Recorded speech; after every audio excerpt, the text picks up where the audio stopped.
Kalau berjalan tuh jangan tengok ke atas, jangan lihat ke atas. Beko kaki waang tak tumbuh. Apa tuh tak tumbuh tuh? Bahasa apa tuh bahasa Indonesia tertumbuh itu? Gimana tuh soalnya? Ketiban batu itu apa namanya? Tertindih. Gimana sih? Kesandung. Oh, tersandung Tersandung. ternyata. Tersandung Ya. batu. Kalau kamu berjalan, jangan lihat ke atas. Nanti kakimu tersandung batu, matamu kelilipan. Bahasa kami Inggrisnya semponan. Semponan itu. Iya. Ya kan? Maksudnya apa? Ini nasihat ini. Bahasa kias tapi nasihat dalam.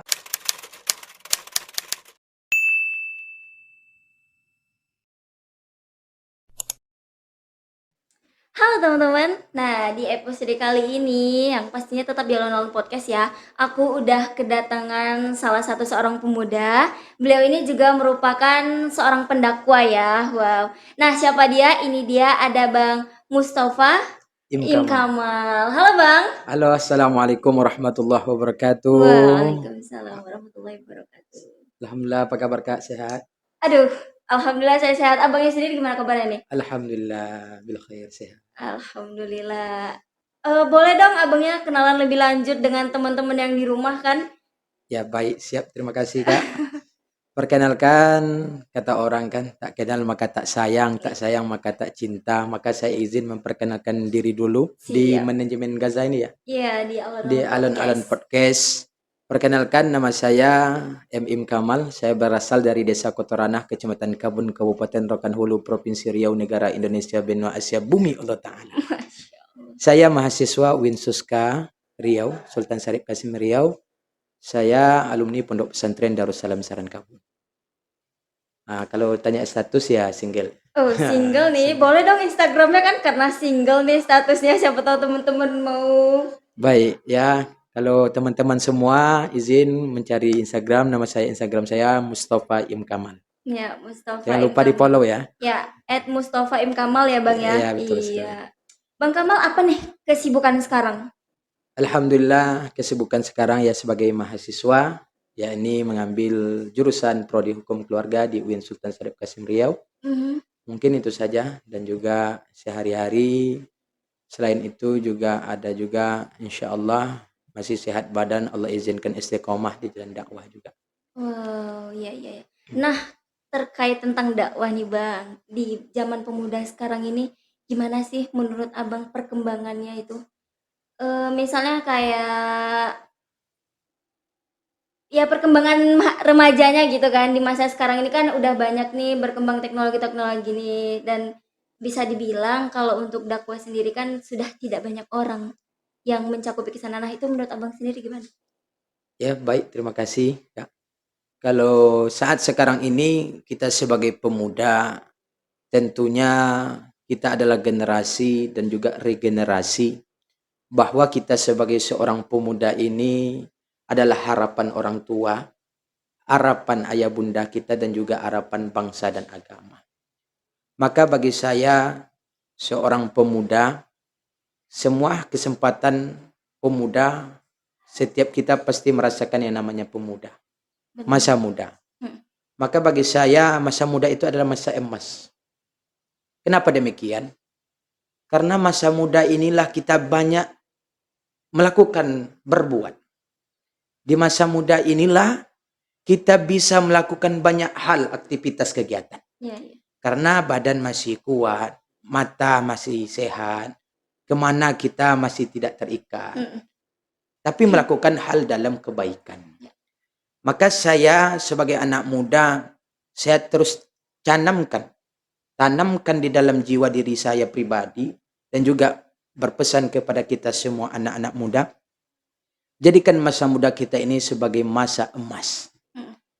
Karena kita pemuda ini adalah harapan bangsa, harapan agama, harapan orang tua, dan insya Allah harapan mertua. Waduh, ya kan? Harapan mertua. Harapan mertua insya Allah. Ya kan? Dan juga saya teringat dari seorang penyair pujangga Mesir, Syekh Mustafa Al-Wulayaini. Dia berkata, Inna fi yadis subbani, ya, inna fi yadis subbanil amrul ummati. wa fi aqdamiha ayataha. Sesungguhnya pemuda itu, ya, di tangan pemuda itulah letaknya urusan umat. Benar-benar. Ya kan? Wa fi aqdamiha ayataha. Dan di kaki pemuda itulah letaknya kehidupan umat. Berarti bahwa pemuda ini adalah generasi emas yang patut dijaga. Dan zaman sekarang kan zaman di mana pemuda-pemudi banyak terganggu, banyak terabai, banyak didoktrin dengan gaya-gaya yang jauh dari kata Islami. Benar. Maka saya teringat lagi dengan pesan Imam Asy-Syafi'i rahimahullah. Seorang pemuda itu distandarisasi, ya, kualitas dirinya itu dengan dua hal, ilmu dan ketakwaan. Kalau tidak ada dua hal ini dalam kepribadian, struktur kepribadian seorang pemuda, maka belum pantas disebut seorang pemuda. Bukankah pemuda itu subbanul yaum rijalul ghad? Pemuda hari ini adalah pemimpin di masa yang akan datang. Benar. Begitu kan? Lalu gimana tanggapan abang nih tentang anak-anak di luar sana yang kurang memanfaatkan waktunya itu tadi? Karena kan abang bilang tadi bahwa masa muda kita itu adalah masa emas ya. Nah, gimana tanggapan abang tentang kayak anak sekarang itu yang nggak memanfaatkan waktunya gitu? Iya betul. Saya juga teringat bahwa kita sebagai pemuda ini, setiap orang ada masanya, setiap masa ada orangnya. Benar. Ya kan? Maka kita hari ini masa kita masa muda. Setelah muda tentu dewasa, setelah dewasa tentu tua, setelah tua innalillahi wa inna ilaihi raji'un. Kembali kita lagi. Maka masa muda ini saya teringat bagaimana mengatasi anak muda zaman sekarang. Maka kata Luqman, nasihat Luqman kepada anaknya, yang pertama masalah tauhid, akidah. Maka juga zaman sekarang, pemuda zaman sekarang yang kita tanamkan adalah akidah. Tauhidnya, keimanannya, ketaatannya kepada Allah Subhanahu wa ta'ala. Jangan sampai terjerumus dalam kemaksiatan, jangan sampai terjerumus dalam kezinaan, jangan sampai terjerumus dalam kezaliman, apalagi gaya kehidupan yang agak kebarat-baratan. Nah, ini bahaya. Iya. Karena sekarang itu bisa maksudnya itu virusnya, bukan virus sih, bisa dibilang lebih ke apa ya dibilangnya bang, kuat gitu ke anak mudanya gitu. Apa sih itu namanya? Itu dia. Pokoknya yang masa kebaratan itu tadi tuh sangat mendominasi kepada anak muda banget gitu. Sekarang itu banyak yang lebih ke sana gitu.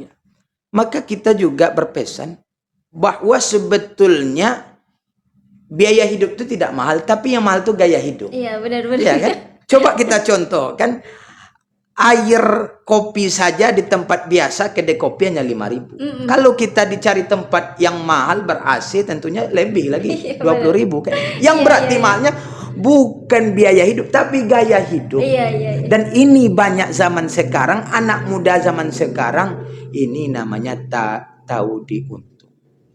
Tidak memikirkan ayah ibunda. Benar banget. Saya dulu ketika di pondok, setelah saya balik kampung, setiap dalam perjalanan menuju balik ke pondok, setelah itu saya balik bersama ayah saya di pagi subuh itu, maka ketika itu ayah saya selalu berpesan, nak, di atas kendaraan ya, di kendaraan sepeda motor, nak, kalau engkau cari akhirat, dunia pasti akan mengikuti. Kalau engkau cari dunia, akhirat akan pergi. Dan juga kalau bahasa kaminya, bahasa Inggris boleh di sini nih? Boleh banget. Kalau bahasa kaminya, bahasa Inggris loh. Gimana tuh bang? Bahasa kaminya, nak, kalau berjalan tuh jangan tengok ke atas, jangan lihat ke atas. Beko kaki waang tak tumbuh. Apa tuh tatumbu tuh? Bahasa apa itu bahasa Indonesia tetumbu itu? Gimana tuh soalnya? Ketiban batu itu apa namanya? Ah, Tertindih? Gimana sih? kesandung. Oh, tersandung Tersandung, ternyata. Ya, tersandung ya, ya. batu. Kalau kamu berjalan, jangan lihat ke atas, nanti kakimu tersandung batu, matamu kelilipan. Mm-mm. Bahasa kami Inggrisnya semponan. Sempo. Semponan itu. Iya, iya, iya. Ya kan? Maksudnya apa? Ini nasihat ini. Bahasa kias tapi nasihat dalam. Iya. Kalau masalah dunia, nak, lihatlah yang paling bawah daripada. Tapi kalau masalah amal ibadat akhirat, lihat yang paling atas. Ini berpesan kepada kita juga bahwa kalau kita masih seorang pelajar, ayah saya selalu mengingatkan kepada saya, kamu kalau masih dalam soal pelajar, masih dalam proses kuliah, dalam masih proses menuntut ilmu, wajib kamu bersusah. Kenapa? Orang yang bersusah, menangis keringat menuntut ilmu, nanti pasti dia akan berhasil. Tapi ingat, kalau kamu terjerumus dalam kemewahan, dalam berpoya-poya, maka sedikit demi sedikit kegagalan menghampiri. Ini yang kita harus tanamkan dalam hidup. Bener banget. Jadi kalau emang kita mau berhasil, kita harus susah dulu ya Bang ya. Nanti dari susah tuh nanti kita bisa mencapai apa yang kita mau gitu ya. Yang penting jangan males-malesan untuk tetap terus berusaha ya Bang. Jangan gengsi. Jangan gengsi juga. Nah, karena kebanyakan maaf nih sebelumnya anak zaman sekarang lebih ke gengsinya ya Bang. Lebih memaksakan perekonomian yang sebenarnya mereka itu maaf cakap, mereka bukan tidak mampu tapi lebih ke yang sebenarnya itu mereka nggak usah lah buat untuk kayak gitu, tapi kenapa tetap memaksakan diri gitu kan. Kan kita zaman sekarang kan zaman modernisasi. Iya. Banyak gengsi. Bener. Ya kan? Kenapa? Saya bukan karena apa? Saya saja meminta duit kalau untuk uang kuliah itu menangis. Kalau bisa saya minta doa kepada Allah setelah sholat. Ya Allah, jangan sampai membebani kedua orang ayah umat. Benar. Maksudnya apa? Kita bersusah payah, orang tua kita bersusah payah mencari duit, dan kita seenaknya berpoya-poya. Bukan mereka tak mau, kapanpun kita minta pasti dikasih. Iya, benar. Tapi rasa, kalau seorang anak punya rasa, maka dia akan mengetahui status atau materi dari orang tuanya. Maka biarlah kita bersakit-sakit dahulu, bersenang-senang kemudian. Iya. Kan ada pepatahnya itu. Berakit-rakit ke hulu, berenang-berenang ke tepian, bersakit-sakit dahulu, bersenang-senang kemudian. Iya, tapi kalau awalnya kita bersenang-senang, berpoya-poya, itu alamat. Ya. Dan itu ketika saya pondok pun, saya dulu di pondok itu, insya Allah bukan saya apa, saya di pondok itu untuk mencukupi biaya uang jajan 1 kali dan 1 pekan, ada ayah saya juga mengirim kan, tapi untuk menambah juga saya jualan. Jualan apa tuh? Jualan kayak minuman coklatos itu, air hangat. Iya. Saya keliling asrama itu, siapa yang beli. Bahkan saya jualan peci gitu.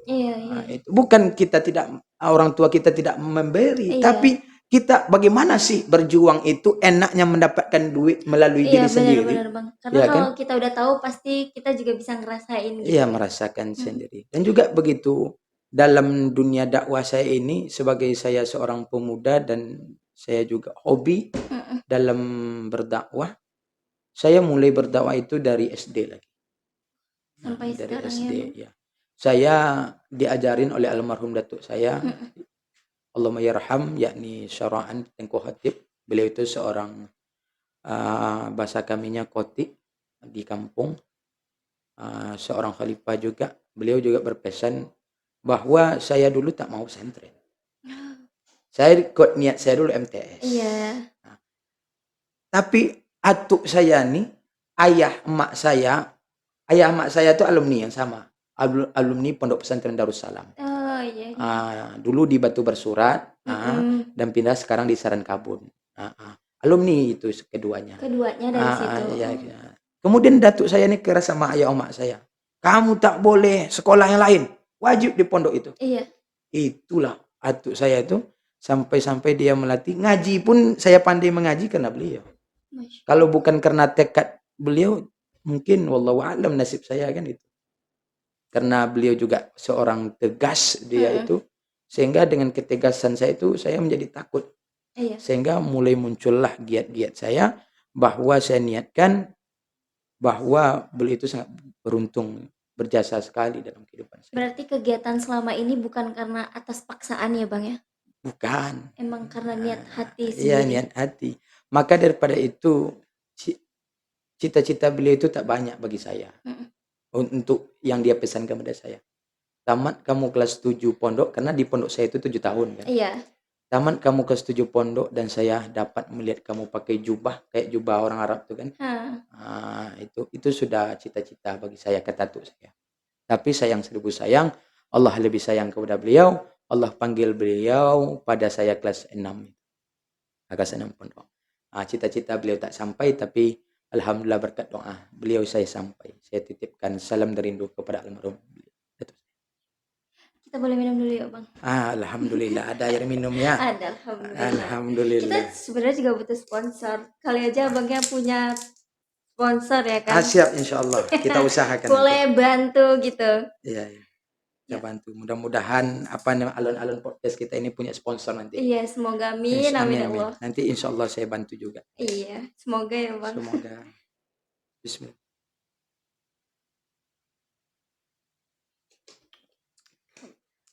Terasa ya manis ya. Aduh. Tapi putih salahnya. Tidak berwarna merah. Tidak berwarna ya. Iya. Berarti ini kosong ya? Properti nih Bang. Properti. Ya. Iya. Oke Bang, kita lanjut. Nah, dengar-dengar Abang Kamal ini punya panggilan unik nih, Umi ya kalau nggak salah ya. Oh iya. Gimana tuh ceritanya tuh Bang?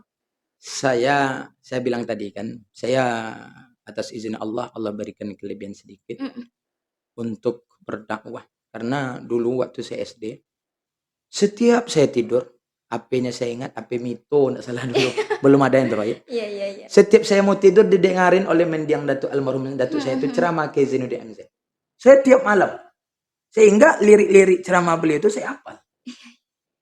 Kalau masalah tilawah MTQ, beliau sering mendengarkan Kiai Muammar. Beliau itu guru seni di kampung. Itu beliau. Setiap saya mau tidur didengarin ceramah Ustaz Zainuddin MZ.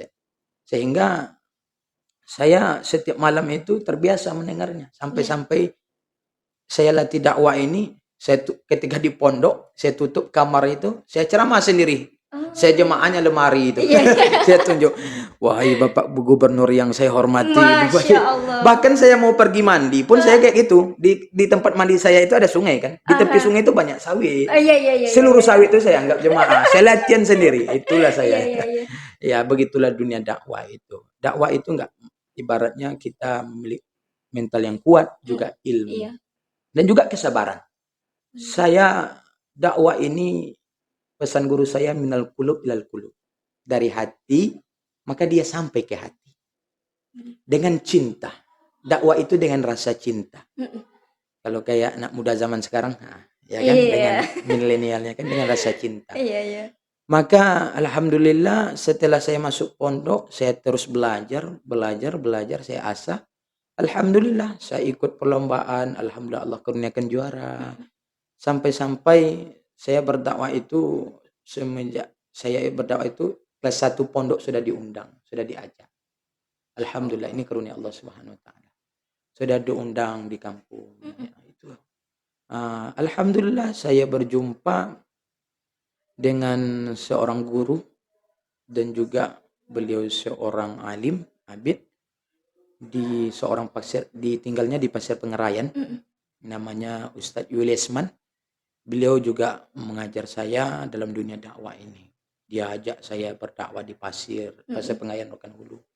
Dari situlah maka ada keunikan ya kan, kalau Ustaz Abdul Somad UAS ya kan. Kalau saya ini Umi. Insyaallah. Apa tuh kepanjangan dari Umi? Ada kepanjangan atau gimana gitu? Kepanjangan. Apa tuh? Kalau Ustaz Abdul Somad kan UAS kan. Iya. Nah, kalau saya Umi, Mustafa Im Kamal. Oh, Itu. Umi. Tapi saya jauh ibarat langit dan bumi dengan Insya Allah akan guru-guru ini. menyusul ya. Amin ya Allah. Nah, Amin. untuk saat ini gimana perasaan orang tua dan juga pastinya perasaan abangnya udah mencapai di pencapaian yang sekarang ini? Perasaannya saya sangat bahagia dalam satu sisi, tapi juga saya sangat bersedih. Kenapa? Karena ketika saya sampai detik ini, almarhum datuk saya tidak ada. Dan itu beliau sangat berpesan dan beliau juga sangat bangga jikalau melihat saya hari ini. Pastinya dong. Kalau bahagianya alhamdulillah Allah berikan kedua orang tua yang sangat gagah perkasa untuk mendidik saya sampai detik ini berkat doa orang tua saya. Saya yakin itu hadis Nabi, ridallahi fi ridal walidaini wa sukhtillahi fi sukhtil walidaini.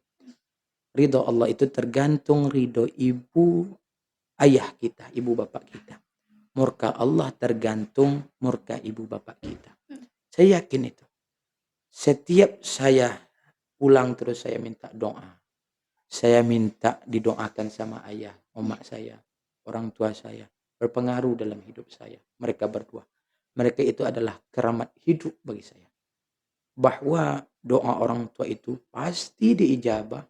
Dan disitulah pintu kesuksesan kita sebagai seorang pemuda. Benar. Kau muliakan ibumu, maka rezeki nasibmu seperti bak raja. Insya Allah. Maka sebagai pemuda, kita harus selain giat menuntut ilmu, kita juga birrul walidain, berbakti kepada ayah dan ibunda kita, dan juga kepada guru-guru yang telah mengajarkan kita. Didikan orang tua sangat menentukan karakter dan kebiasaan anak di masa depan, insya Allah. Aduh, Masya Allah. Terakhir nih Bang, closing statement dari Abang, motivasi untuk teman-teman yang di rumah gimana nih? Boleh dong? Baik, siap. Pemuda adalah kebanggaan orang tua, kebanggaan cita-cita harapan masyarakat di masa yang akan datang.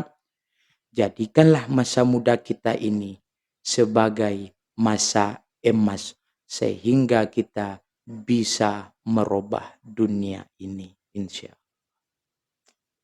Jadi kita semua ini harus bisa loh memanfaatkan masa muda kita gitu ya Bang ya.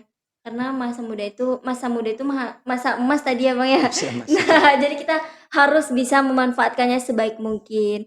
Nah, Bang Kamal terima kasih loh sudah mau Siap. datang ke Alon-Alon Podcast ini. Terima kasih saya ucapkan juga kepada Semoga ilmunya bermanfaat buat Amin. teman-teman di rumah juga ya Bang Amin. ya. Amin. Kapan-kapan bisa kali kita bicara di belakang kamera kali ya. Baik, Aduh. kita nongki juga nanti. Aduh, insya Allah. siap insya Allah. Oke teman-teman, buat teman-teman yang di rumah yang lagi ngelakukan kegiatan apapun tetap berhati-hati dan alon-alon. Bye bye. Terima kasih. Wassalamualaikum warahmatullahi wabarakatuh.